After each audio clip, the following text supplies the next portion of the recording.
Theory 1. Big Smoke knew about the ambush. Let's start with the one that's been a theory by the fans since 2004. In San Andreas, the very first mission has CJ, Sweet, Ryder, and Big Smoke riding bikes through Ballast territory. A car pulls up, shots get fired, and the crew scatters. Normal gang behavior, right? Except Big Smoke was supposed to be on that bike with them, but he wasn't.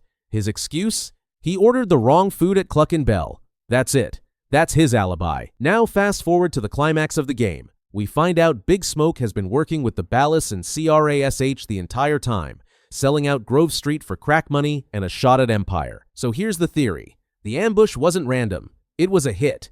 Big Smoke knew the Ballas were coming, got himself off that route, and watched his boys ride into a kill zone. The wrong food order wasn't a mistake. It was an exit strategy. The game never confirms it outright, but the timing is too clean to be coincidence. Theory 2.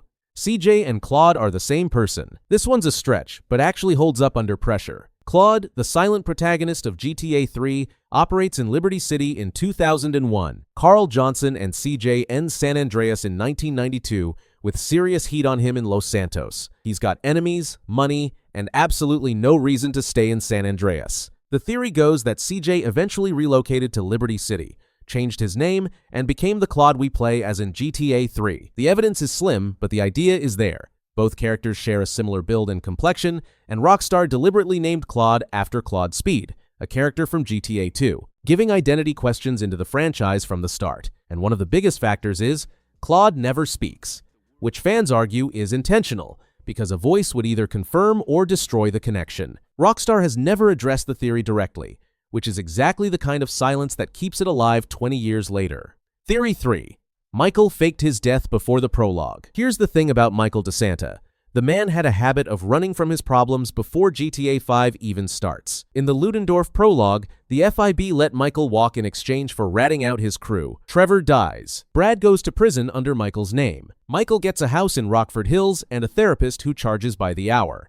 But the theory digs deeper. Fans have pointed out that Michael's body language, his relationship with his family, and his therapist's notes all suggest he'd been living a double life long before the FIB deal. The theory proposes Michael had been feeding information to law enforcement for years before Ludendorff, and the botched heist wasn't bad luck. It was the endgame of a long con Michael had been running on his own crew. The deal wasn't an emergency exit, it was planned all along, and Trevor, who trusted Michael more than anyone, never saw it coming. Theory 4.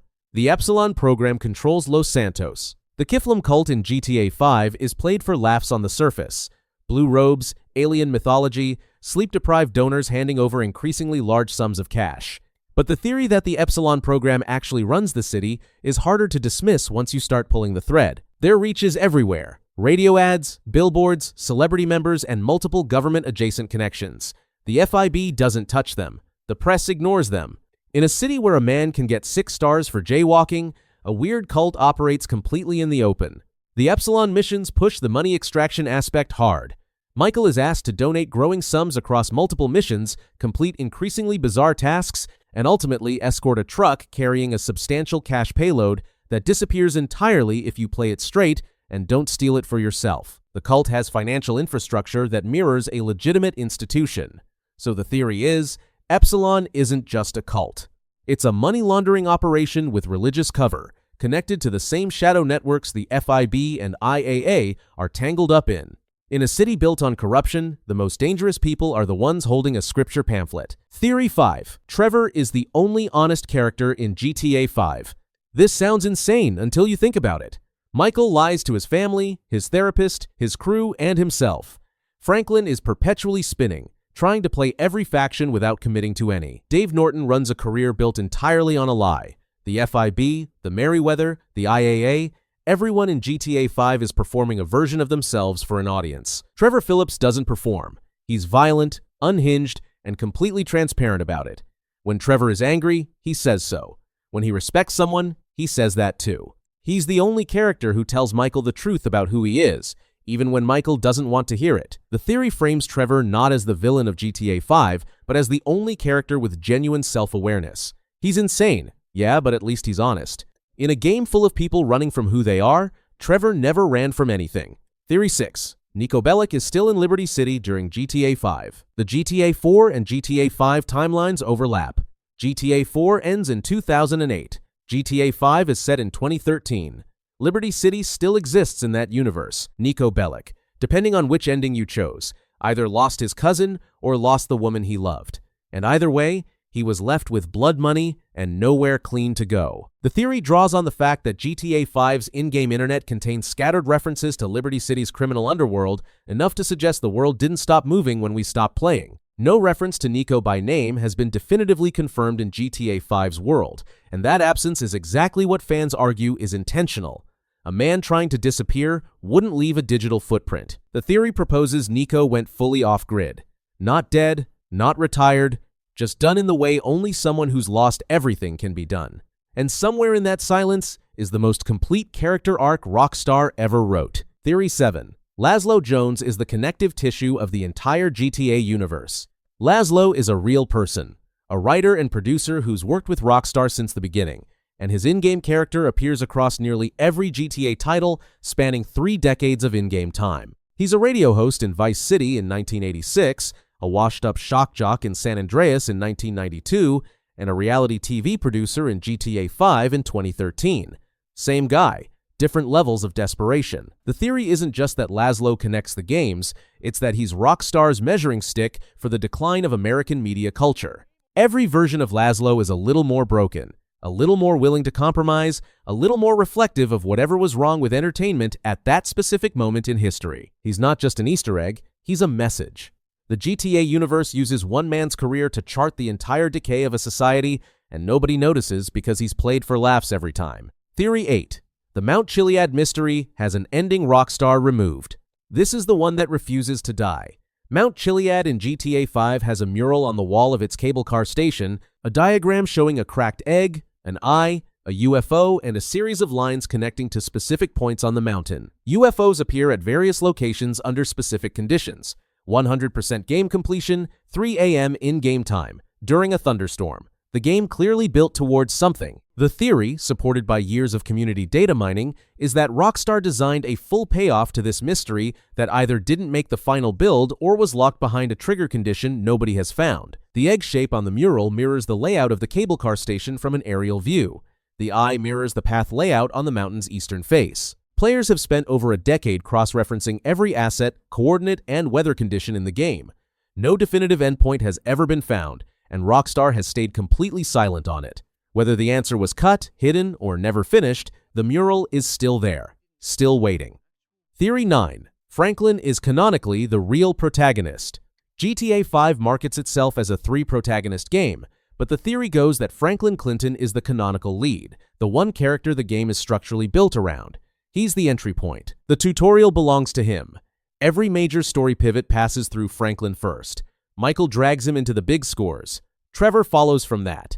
Even the 3 endings are framed from Franklin's moral position. It's his choice that determines how the game ends. The deeper layer, Franklin's arc, is the only one that follows classic GTA protagonist structure. He starts with nothing, works his way up, gets caught between factions with competing agendas, and has to decide who he actually is. Michael's story is about consequences. Trevor's is about insanity. Franklin's is about making a choice, and in GTA, the protagonist is always the one doing the choosing. Theory 10.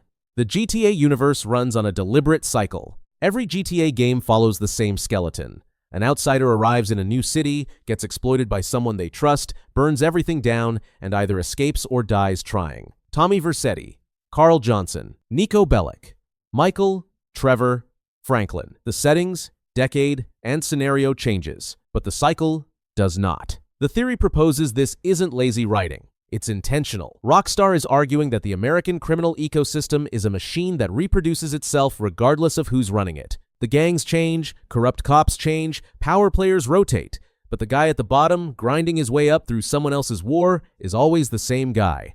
The GTA universe isn't a collection of stories. It's one story, told over and over, in different cities, across different eras, with the same ending every time. The system survives, an individual never does. Theory 11. Roman's luck is literally supernatural. Roman Bellic in GTA 4 is obsessed with luck. Bowling, casinos, big dreams, the whole act. He's constantly talking about destiny and fortune and the American promise. It reads as delusion until you examine what actually happens around Roman. The theory.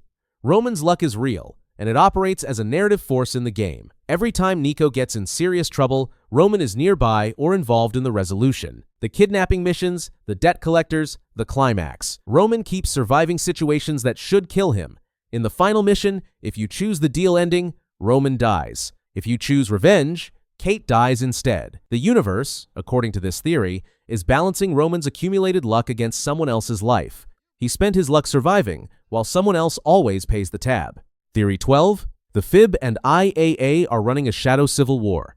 On the surface, the FIB versus IAA conflict in GTA 5 is satire. A joke about FBI, CIA turf wars, and bureaucratic stupidity. But the theory goes that both agencies are engaged in something far more deliberate. A covert war for control of the American surveillance and military apparatus, using civilian criminals as proxies. The FIB uses Michael. The IAA funds terrorist activity to justify their own budget. Both are willing to let civilians die, cities burn, and foreign actors run loose as long as their agency comes out on top. The theory connects this to the real-world post. 9/11 Intelligence Community Politics, which Rockstar was clearly referencing. The satire has a thesis. The agencies meant to protect you are more dangerous to each other than any criminal you've met, and they'll use anyone, including the player, to win a war nobody elected them to fight. Theory 13. The GTA world is a simulation, and the player is the god. This one's been circulating since GTA 4 at least. The evidence spans the entire series. Fourth wall breaks, characters who acknowledge being watched, mission failure screens that literally pause reality, and Rockstar's consistent framing of the player as an external force imposing will on the world. In GTA 5, the three-character switching mechanic adds a new layer. You jump between Michael, Trevor, and Franklin in real time, and when you're not controlling a character, they continue living. They eat, sleep, get into fights. The theory, the GTA universe is a simulation, and the protagonists are dimly aware of it. Trevor's erratic behavior, his fourth wall-adjacent dialogue, his seemingly irrational rage at the world, reads as a character who's conscious of being watched and controlled. Michael's therapy sessions in this reading are a man trying to make sense of the external force that keeps pulling him back into violence every time he tries to quit. The player isn't a passenger in GTA. The player is the most dangerous character in the game, and some of them know it. Theory 14. CJ's mom was killed because of what she knew. Beverly Johnson's murder, the event that opens San Andreas and brings CJ back to Los Santos, is officially framed as a ballast drive-by that was meant for Sweet. But the theory argues Beverly was the intended target all along. The reasoning: Beverly Johnson was a community figure in Ganton. She knew everyone. In a neighborhood that is deep in gang territory, that kind of social connection means she would have seen things. Drug deals, CRASH. Operations, transactions between the Ballas and corrupt officers. If Big Smoke was already compromised, Beverly's knowledge made her a liability. A drive-by on a civilian house is a cover-up. The theory reframes Beverly not as collateral damage, but as a silenced witness. And it turns CJ's entire revenge arc from personal grief into something closer to justice for a murder that was always more political than it looked. Theory 15. Every GTA protagonist is the same soul in a different body. Pull all the way back. This is the meta theory, the one that ties everything together. Every GTA protagonist shares an identical psychological profile. Violently capable, emotionally scarred, fiercely loyal to a small circle, and fundamentally incapable of walking away from the game even when they have every reason to. Tommy Vercetti could have retired after Vice City. CJ could have left Los Santos. Niko came to America to escape exactly the life he ended up living. Michael literally faked his death. None of them get out. Not a single one. The theory proposes this isn't coincidence, and it isn't lazy writing. It's Rockstar's argument that the criminal mind isn't made, it's a constant. The same soul keeps reincarnating into the GTA universe, drawn to the same turf wars, same betrayals, and same impossible loyalties. It just keeps loading back in mission after mission, one more job before it's done. And it never gets done.